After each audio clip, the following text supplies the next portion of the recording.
नमस्कार श्रोते हो, मी शेखर कुलकर्णी तुम्हा सगळ्यांचं स्वागत करतो हिंदवी रेडिओ 89.6 वरून. आपण आत्ता सादर करत आहोत 99व्या अखिल भारतीय मराठी साहित्य संमेलनासाठी म्हणून खास आपण सुरू केलेली एक मालिका जागर साहित्य प्रेमींचा.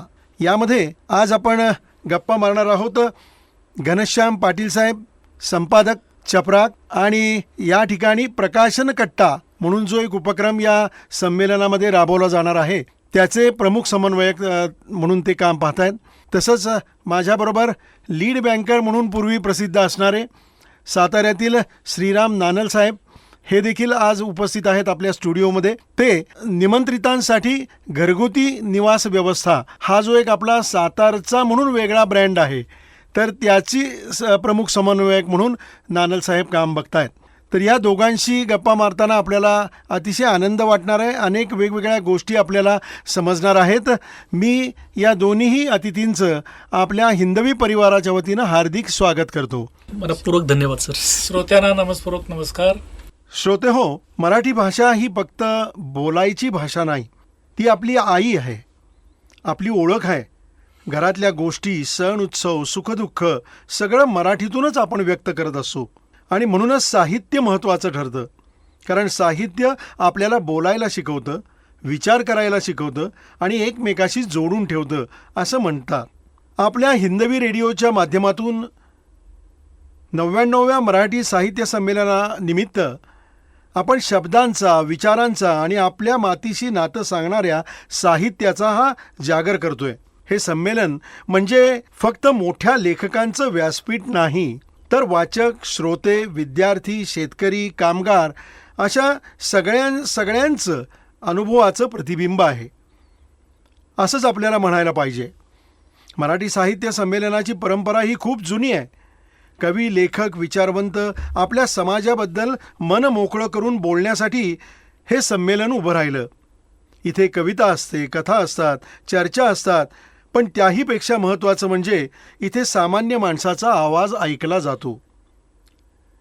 श्रोते हो, 99वं संमेलन हे अनेक दृष्टींनी खास ठरणार आहे, कारण आजपासून 33 वर्षापूर्वी जे साहित्य संमेलन साताऱ्यामध्ये झालेलं होतं त्यानंसुद्धा आपली खासियत जपलेली होती आणि तो ठसा संपूर्ण महाराष्ट्रभर उमटलेला होता. त्यानंतरच्या झालेल्या संमेलनांना सातारशी कम्पॅरेटिव्हली कसं झालं संमेलन असं म्हणून ओळखलं जायचं किंवा जोखलं जायचं. त्या दृष्टिकोनातून प्रकाशन कट्टा नावाचा जो उपक्रम या संमेलनामध्ये राबवला जाणार आहे. तर सुरुवातीला मी घनश्याम पाटील साहेबांना हेच विचारतो की प्रकाशन कट्टा म्हणजे ही नक्की काय संकल्पना आहे आणि तुम्ही त्याच्यामध्ये प्रमुख समन्वयक म्हणून तुमची एंट्री कशी काय झाली? महत्त्वाचा प्रश्न आहे सर. एकतरी हे पूर्वी ग्रंथकाराचं संमेलन होतं आणि साहित्य संमेलनामध्ये पुस्तक हा महत्त्वाचा भाग असतो, महत्त्वाचा घटक असतो. तर सगळ्या प्रकाशकांना यात सामावून घ्यायचं, लेखकांना सामावून घ्यायचं म्हणून प्रकाशन कट्ट्याची कल्पना पुढे आली. काही संमेलनामध्ये आत्तापर्यंत प्रकाशन कट्टे झालेले आहेत. गेल्या वर्षी दिल्ली येथे झालेल्या अखिल भारतीय मराठी साहित्य संमेलनामध्ये जो प्रकाशन कट्टा होता त्याचा प्रमुख म्हणून जबाबदारी माझ्याकडे होती आणि ती उत्तम प्रकारे पार पडल्यामुळं आयोजकांनी यंदाही मला ही संधी दिलेली आहे आणि साताऱ्यामध्ये मी मुख्य समन्वयक म्हणून काम पाहतोय. या यंदाच्या प्रकाशन कट्ट्यावर जवळपास 110 लेखकांची महत्त्वपूर्ण पुस्तकं प्रकाशित होत आहेत हे सांगायला आम्हाला आनंद वाटतोय. वा वा वा, हा एक विक्रमच म्हणायला लागेल. हा विक्रमच आहे. आणि त्यातही आणखीन एक महत्त्वाचं म्हणजे प्रकाशन कट्ट्याचं उद्घाटन हे पहिल्याच दिवशी संमेलनाचे जे अध्यक्ष आहेत विश्वास पाटील त्यांच्या हस्ते होणार आहे. त्यावेळी देशमुख आणि कंपनीनं प्रकाशित केलेलं नरहर कुरणकरांचं एक महत्त्वाचं पुस्तक शिवाजी महाराजांच्यावरचं ते प्रकाशित होणार आहे. त्याचबरोबर राजमाता सुमित्राराजे भोसले यांच्या भाषणांचं एक नितांत सुंदर पुस्तक पहिल्याच दिवशी येत आहे. यापुढे जाऊन आत्तापर्यंतच्या 99 वर्षाच्या इतिहासातली अभूतपूर्व घटना म्हणता येईल. म्हणजे यंदा आपण ब्रेलमधली अंध वाचकासाठी 5 पुस्तकं प्रकाशित करतोय. वा वा वा. चपराकने त्यासाठी पुढाकार घेतलाय आणि चपराक प्रकाशनने प्रकाशित केलेली 5ही पुस्तकं अंध वाचकासाठी आम्ही ब्रेलमध्ये करतोय. आणि अंधांना वाचक म्हणूनच गृहीत धरायचं नाही असं जे आजपर्यंत चाललं होतं ते थांबणार आहे. हे सगळं श्रेय साताऱ्याच्या साहित्य संमेलनाचं आहे. वा वा वा.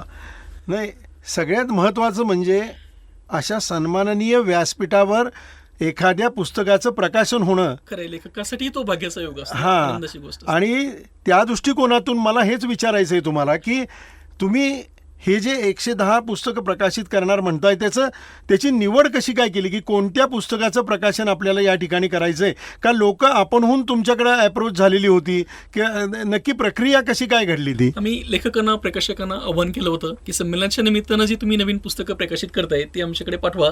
त्यासाठी साहित्य संमेलनाचं व्यासपीठ आम्ही उपलब्ध करून देऊ. हां. आणि मला सांगायला खरंच आनंद वाटतो की सगळ्या साहित्य प्रकारातली पुस्तकं आपल्याकडे आलीत. कथा, कविता, कादंबरी, ललित, वैचारिक, बालसाहित्य, चरित्र, आत्मचरित्र, गुंतवणुकीसारखा विषय, अशा सगळ्या विषयावरची भयकथा, असं सगळ्या प्रकारचं साहित्य आलेलं वा, वा, आहे. वा. आणि प्रातिनिधिक स्वरूपात सगळ्या साहित्य प्रकारातली पुस्तकं आम्ही त्यासाठी निवडलेली आहेत.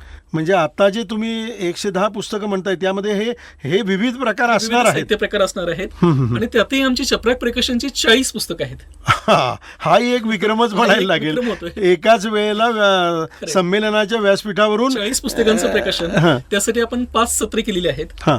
प्रत्येक सत्राला महत्वाचे म्हणजे माजी संमेलनाध्यक्ष आहेत, मराठी साहित्य क्षेत्रातले जे कोणी महत्वाचे घटक आहेत, म्हणजे ज्यांना साहित्य अकादमी सारखे पुरस्कार मिळाले आहेत ते लेखक, त्यांना आपण अध्यक्ष म्हणून बोलवतोय. आणि या 5 सत्रामधून या 110 पुस्तकांचं प्रकाशन होणार आहे. हां, साताऱ्यानं हे एक खास वैशिष्ट्य जपलेलं आहे की जुने जे अध्यक्ष होऊन गेलेले आहेत खरंय. त्यांना जास्तीत जास्त कसे उपस्थित राहता येईल याचा प्रयत्न केला जाणार आहे. मला वाटतं सर्वसमावेशक साहित्य संमेलन होतं. हां, नाही मला वाटतं प्रतिसाद मोठा आहे त्याला. हां, मला असं वाटतंय की हे माजी साहित्य संमेलनाध्यक्ष जे आहेत त्यापैकी सुद्धा काही 10 का 12 येतात. प्रतिथेयश मंडळी ही या ठिकाणी उपस्थित राहणार आहेत. मग प्रकाशन कट्ट्यावर त्यांच्या हस्ते काही पुस्तकांचं प्रकाशन, काही पुस्तकांचं प्रकाशन होणार आहे. वा वा. डॉक्टर श्रीपाल सबनीस आहेत, हां राजा दीक्षित येत आहेत कार्यक्रमाला, अरुणाताई अरुणाताई डेरे आहेत, हां हां हां असे मान्यवर सगळेच येत आहेत. म्हणजे आणि साहित्य संमेलनाचे अक्षय कुमार काळे येत आहेत. हा, हा, माजी अध्यक्षांना आपण आवर्जून त्यामध्ये सहभागी करून घेतोय की लेखकांच्या दृष्टीने तो आनंदाचा योग आहे होय, की होय. त्यांच्या हस्ते पुस्तकाचं प्रकाशन हाही मोठा सन्मान आहे. अगदी बरोबर.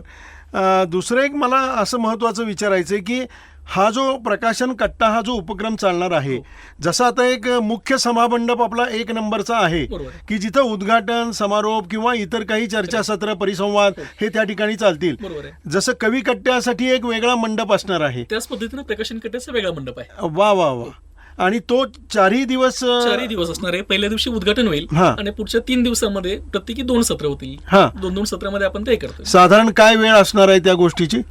पहिल्या दिवशीचं उद्घाटन सत्र आहे ते 4:45 वाजता होईल. हा आणि दुसऱ्या दिवशी जे सत्र आहे ते सकाळी 9 ते 1 आणि पुन्हा 3 ते 5 हा. अशा वेळामध्ये आपण ते करतो. हे 3ही दिवस राहिलेले. 2 तारखेला सकाळी उद्घाटन होईल मुख्य संमेलनाचं. हा. 2 तारखेला फक्त दुपार सत्र असेल. बर. आणि 3 आणि 4 ला पुन्हा दोन्ही सत्र होतील. बर बर बर.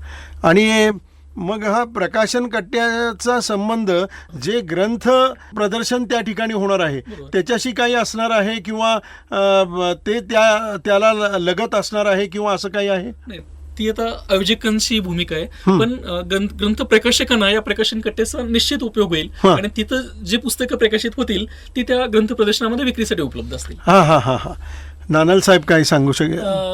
ग्रंथाचे जे स्टॉल आहेत हे पलीकडच्या शेजारच्या ग्राउंडवर आहेत. हा. म्हणजे सातारच्या भाषेत म्हणजे पोलीस परेड ग्राउंडवर. बर. आणि मुख्य सगळे 4 हॉल आहेत हे मुख्य स्टेडियम मध्ये आहेत. वा हा हा. पण त्यांचे प्रतिनिधी असणार आणि ही सगळी पुस्तकं त्यांच्या प्रकाशकांच्या दालनामध्ये स्टॉल उपलब्ध असतील. ती उपलब्ध असतील. जी इथं प्रकाशित होतील. ते प्रकाशित हा, हा, होतील ती तिथे उपलब्ध होतील. आणि त्याच्यानंतर 5-5 मिनिटं तो जो पुस्तकाचा लेखक आहे त्याला सुद्धा आपण देणार ते 4 ते 5 मिनिटं की तो त्या पुस्तकाची आउटलाईन त्याच्यामध्ये मनोगत त्याचं व्यक्त करेल. आणि दिल्लीला मी सुद्धा संमेलनाला गेलो होतो. तर त्या मानाने ह्या 99वा साहित्य संमेलनाला 100 पुस्तकाच्या वर पुस्तकं प्रकाशित होणं ही माझ्या दृष्टीने एक हितकारक चळवळ अशी मला वाटते. नाही, आणि तो एक विक्रमच आहे की एवढ्या मोठ्या संख्येनं एकाच वेळेला त्या विशिष्ट कालावधीत आणि अशा सन्माननीय व्यासपीठावर ही पुस्तकं प्रकाशित होत आहेत. आमचे एक शिरीष चिटणीस म्हणून साहित्यिक आणि या चळवळीतले अर्धवी आहेत. तर त्यांनी असं सुचवलेलं आहे की ही पुस्तकाची एक कॉपी शाहूपुरी शाखेकडे मसापाच्या राहणार आहे. तर त्याच्यातल्या निवडक पुस्तकांचा परिचय करावा, सातारच्या स्थानिक पेपरनी तो प्रकाशित करावा आणि त्याच्यानंतर आम्ही पुस्तकप्रेमी हा जो समूह आहे त्या समूहातर्फे त्या पुस्तकाच्या लेखकाला चर्चेसाठी निमंत्रित करावं. म्हणजे वर्षभरात साहित्यिक उपक्रम साताऱ्यामध्ये सुरू राहतील. ज्या पुस्तकांचं प्रकाशन साहित्य संमेलनाच्या व्यासपीठावर झालंय त्या लेखकांच्या सोयीप्रमाणे पुढच्या वर्षभरात एक दिवस त्या पुस्तकावर चर्चासत्र दीपक कृषी पतसंस्थेच्या वतीनं साताऱ्यात घेतलं जाईल. ही पण एक आनंदाची गोष्ट आहे. त्यामुळे प्रकाशन झालं आणि लेखक संपला असं नाही म्हणा, तर वर्षभर ही साहित्य चळवळ सुरू राहील. नाही, अगदी बरोबर. माझं परवा कोषाध्यक्ष सावंत साहेब जेव्हा आले होते तेव्हा मी आमचं चर्चेमध्ये हाच विषय झाला की काय होतं, बऱ्याच वेळेला साजरं केलं जातं संमेलन आणि त्यानंतर मग साहित्यिक चळवळ नक्की काय चालू राहती.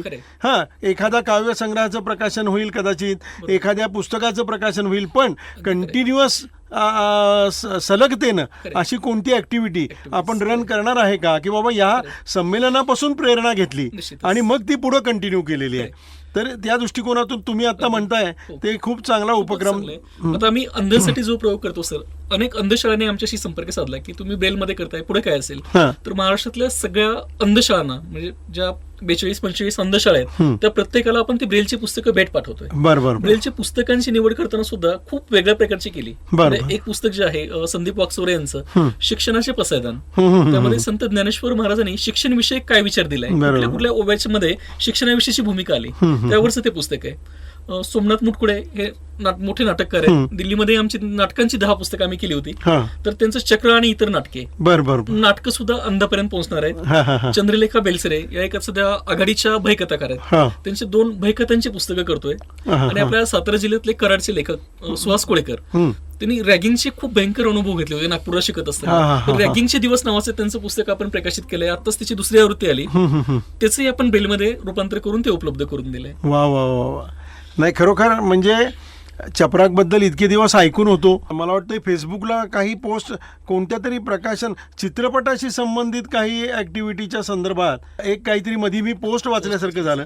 त्यावेळी तुमचा फोटोही बघितला. प्रत्यक्ष गाठीभेटीचा योग आज आला. नानल साहेब, मला त्या दृष्टिकोनातून आता तुमच्याशी हे बोलायचं आहे की साताऱ्यामध्ये मागचं संमेलन म्हणजे 33 वर्षापूर्वी जेव्हा झालेलं होतं तेव्हा भाऊसाहेब महाराज म्हणजे स्वर्गीय अभयसिंह राजे भोसले यांनी जी संकल्पना मांडलेली होती की निमंत्रित साहित्यिक आपल्या घरी, बरोबर, तर ही संकल्पना खूप मोठ्या प्रमाणावर सातारकरांनी उचलून धरली होती आणि अतिशय उत्स्फूर्त प्रतिसाद त्यावेळी देखील दिला होता.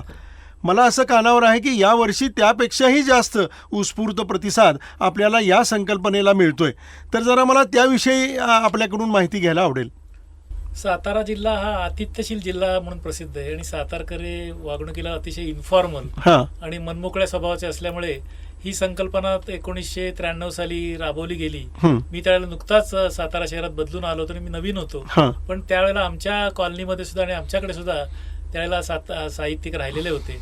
आणि ह्यावेळेला जेव्हा संमेलनाच्या या प्राथमिक मिटिंगा झाल्या तर त्यावेळेला अनेक ज्येष्ठ लोकांनी संमेलनाचे स्वागताध्यक्ष आणि कार्यकारी कोषाध्यक्ष विनोदजी कुलकर्णी आणि आमदार साहेबांना या आठवणी दिल्या की त्याला भाऊसाहेब महाराजांच्या प्रेरणेने ही अशी व्यवस्था झाली होती. मग ती सगळी योजना आम्ही आखली आणि त्याच्यासाठी एक निवासी कमिटी म्हणून केलेली आहे. त्याच्यामध्ये मी त्याचं म्हणजे निमंत्रक आणि समन्वयक म्हणून काम पाहतो.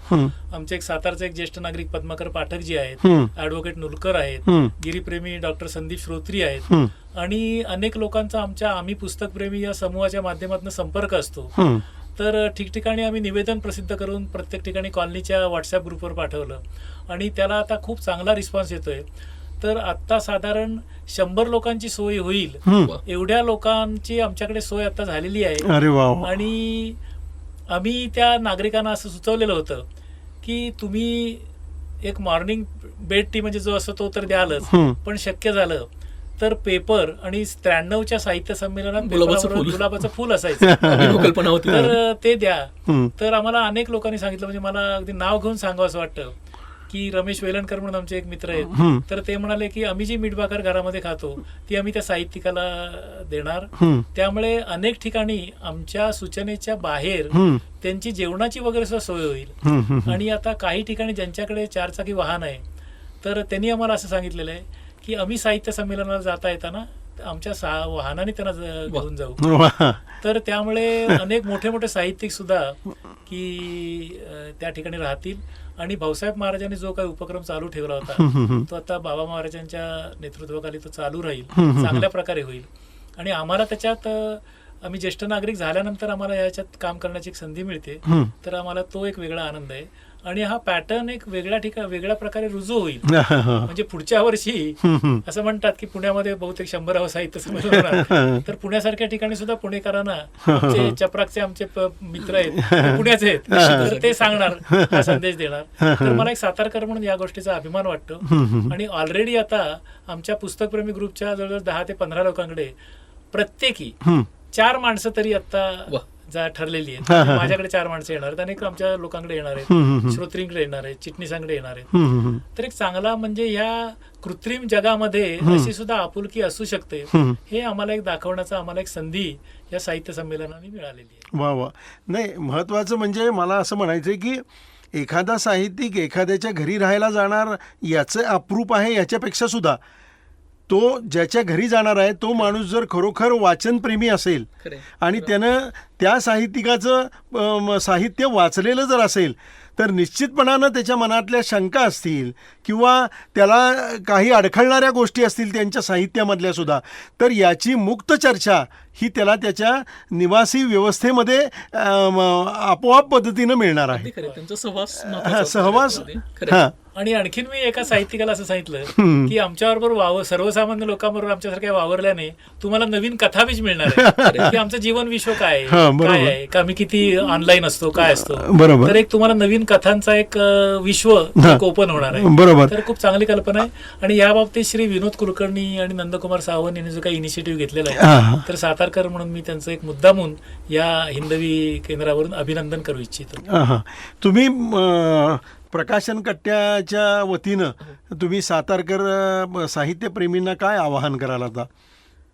प्रकाशन कट्ट्यावर वैचारिक चांगली चर्चा होईल, अनेक पुस्तकांची माहिती मिळेल. मुख्य मंडपामध्ये अनेक कार्यक्रम सुरू आहेत, त्याप्रमाणे प्रकाशन कट्टा हा सुद्धा एक बौद्धिक केंद्र असणार आहे. त्यामुळे सगळ्यांनी आवर्जून उपस्थित राहावं, त्यांना प्रतिसाद द्यावा. ज्या लेखकांची पुस्तकं प्रकाशित होणार आहेत आणि त्यासाठी जे इतर मान्यवर लेखक येणार आहेत ते तुम्हाला जवळनं अनुभवता येतील, त्यांच्याशी संवाद साधता येईल. तर प्रकाशन कट्ट्यावर अधिकाधिक वाचक आणि श्रोत्यांनी यावं हे या निमित्ताने मी सांगू इच्छितो. वा वा. आपण निवासी व्यवस्था ज्या लोकांनी आत्तापर्यंत केलेली आहे, अजूनही इच्छुक तुमच्याकडं मतं आपली नोंदवत असतीलच, तर त्यांच्या आभाराप्रित्यर्थ तुम्ही काय म्हणाल? आभाराप्रित्यंतर का म्हणजे मग मी आत्ताच असं म्हणू इच्छितो की सातारा लय भारी असा संदेश आम्ही सगळ्या साहित्यप्रेमी बाहेरच्या जगतातल्या लोकांना देऊ इच्छितो. आणि मी परत एकदा या हिंदवी रेडिओ केंद्रावरनं सातारकरांना आवाहन करू इच्छितो की माझं नाव श्रीराम नानल आणि माझा मोबाईल क्रमांक आहे 94 230 340 50, 94 230 340 50. तर अजूनही कोणाला संपर्क साधून ही सोय करायची असेल तर आपण मला या माझ्या मोबाईल क्रमांकावर संपर्क साधू शकता.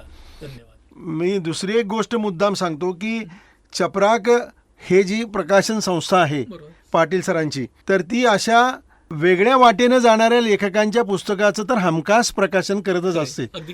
तर या निमित्तानं पाटील साहेब 4ही दिवस या संमेलनामध्ये उपस्थित असणार आहेत आणि प्रकाशन कट्ट्यावर तर तुम्हाला ते हमखास गाठ पडणार आहे. तर आपल्यापैकी जे नवलेखक असतील आणि वेगळ्या वाटेनं जे जाऊ इच्छितात किंवा जात आहेत अशा लोकांनी 100% या माणसांसाठी काम करणाऱ्या प्रकाशकाची गाठ घ्यावी आणि आपल्या पुस्तकांना एक असंच पुढच्या संमेलनात का विना सन्माननीय व्यासपीठ मिळेल याचा प्रयत्न करावा. खूप खूप धन्यवाद सर. हे महत्वाचं आहे. आणि जसं नानल सर म्हणाले की कदाचित पुढचं संमेलन पुण्यामध्ये होईल, ते 100वे संमेलन असेल आणि 100व्या संमेलनात चपराकचीच किमान 100 पुस्तकं आम्ही प्रकाशित करायचा प्रयत्न करू. त्यामुळे सातारकरांचं नक्की स्वागत आहे. मी शेवटी हिंदवी रेडिओ आणि त्याच्या व्यवस्थापकांना आणि कुलकर्णी सरांना सातारकरांतर्फे आणि आयोजन समितीतर्फे धन्यवाद देऊ इच्छितो की एक वेगळा उपक्रम त्यांनी ठेवलेला आहे आणि त्यामुळे आम्हाला जनतेसमोर जाण्याची संधी मिळाली आणि अधिक एकरूपता आली. श्रोते हो, आज आपल्या विनंतीला मान देऊन या ठिकाणी चपराकचे प्रमुख संपादक घनश्याम पाटील साहेब आणि ज्यांच्याकडे आत्ता 99व्या अखिल भारतीय मराठी साहित्य संमेलनामधली प्रकाशन कट्टा या उपक्रमाची संपूर्ण प्रमुख समन्वयक म्हणून जबाबदारी आहे, तसंच निवासी व्यवस्था ही जे वेगळा उपक्रम आपण आपल्या सातारचं वैशिष्ट्य म्हणून राबवतोय, तर त्याचे प्रमुख समन्वयक म्हणून श्रीराम नानल साहेब या ठिकाणी आज उपस्थित झाले. दोघांनीही आपल्या आपल्या मनातील सर्व गोष्टी आपल्या रसिक श्रोत्यांपर्यंत पोहोचवण्यासाठी सांगितलेल्या आहेत. रसिक श्रोते हो, 1 ते 4 जानेवारी या कालावधीमध्ये साताऱ्यामध्ये होणारं महत्प्रयासानं घडून आलेलं हा जो साहित्य संमेलनाचा उपक्रम आहे, याचा प्रत्येकानं आवर्जून फायदा घ्यायचा आहे असं आपण दररोज आता आवाहन करतोय. कारण यामधला कुठलाच उपक्रम याला शुल्क नाही आहे. म्हणजे मनोरंजनापासून ते इतर आपल्या साहित्यप्रेमापोटी, म्हणजे काही लेखन असेल, काही लेखक असतील, त्याचबरोबरीनं कविता असतील, तर या वेगवेगळ्या गोष्टी ज्या या साहित्य संमेलनामध्ये घडून येणार आहेत, या सर्व विनामूल्य आहेत. आणि त्यामुळं आपल्यासारख्यांनी फक्त आपला बहुमूल्य वेळ काढायचा आहे थोडासा, आणि तो तिथं द्यायचा आहे. पुन्हा ही पर्वणी साताऱ्याला लवकर मिळण्याची शक्यता नाही, आणि त्यामुळं ती पर्वणी गाठण्याचा आणि त्याचा आनंद अनुभवण्याचा, मन भरून घेण्याचा प्रयत्न आपण सर्वांनी करायचा आहे असं मी आपल्याला पुन्हा एकदा आवाहन करतो. आज हे दोन्ही अतिथी आपल्या अतिशय व्यस्त कामकाजातून आपल्याला उपलब्ध झाले आणि त्यांनी दिलखुलास आपल्याशी गप्पा मारलेल्या आहेत. पुन्हा केव्हा तरी विस्तृत बोलण्यासाठी आपण नक्की भेटूया.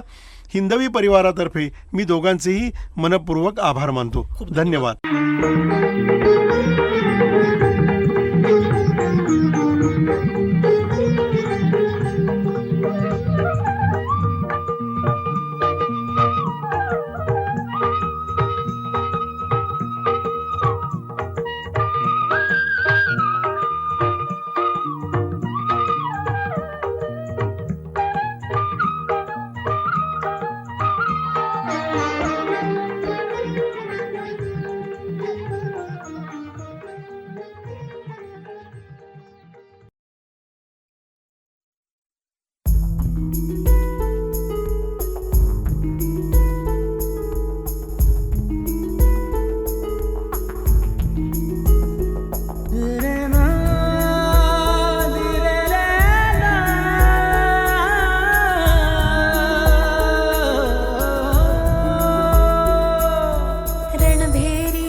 शिवरायांनी या भूमीवर अखंड धरली छाया, स्वराज्य विस्तारक शाहूंनी रचला भक्कम पाया. क्रांतिसिंह गरजला येथे, क्रांतिसिंह गरजला गोऱ्याला थेट भिडाया. असा लढाऊ बाळा आमचा जिंकू सर्व लढाया.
क्रांती ज्योत चेतली अक्षरे पोचवी घराघरात मुळाक्षरे गिरवली भीमाने जुन्या राजवाड्यात क्रांती ज्योत चेतली अक्षरे पोचवी घराघरात मुळाक्षरे गिरवली भीमाने जुन्या राजवाड्यात विद्येचा वट वृक्ष जणू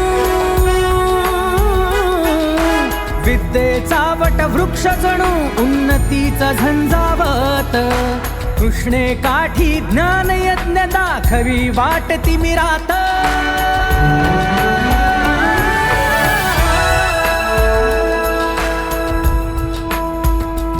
यशवंत कीर्तिवंतांची दृढ निश्चयी संकल्पांची घेऊन स्फूर्ती आज उजळली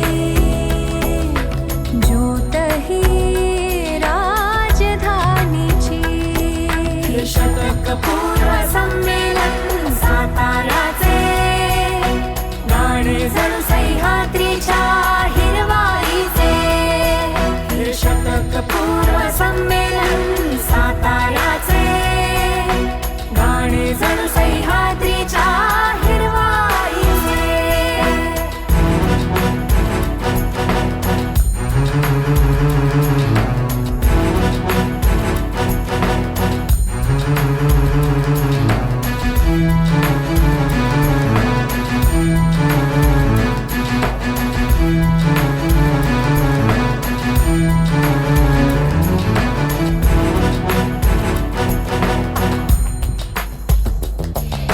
जागृत आम्ही सदा मायगे तुझ्या प्रतिष्ठेसाठी कृष्णेने संकल्प सोडला यास्तव यमुने काठी जागृत आम्ही सदा मायगे तुझ्या प्रतिष्ठेसाठी कृष्णेने संकल्प सोडला या यमुने काठी बळघामाचे उभे राहिले बळघामाचे उभे राहिले विद्वानांच्या पाठी अंथरला गालीचा दयाचा तुझ्या स्वागतासाठी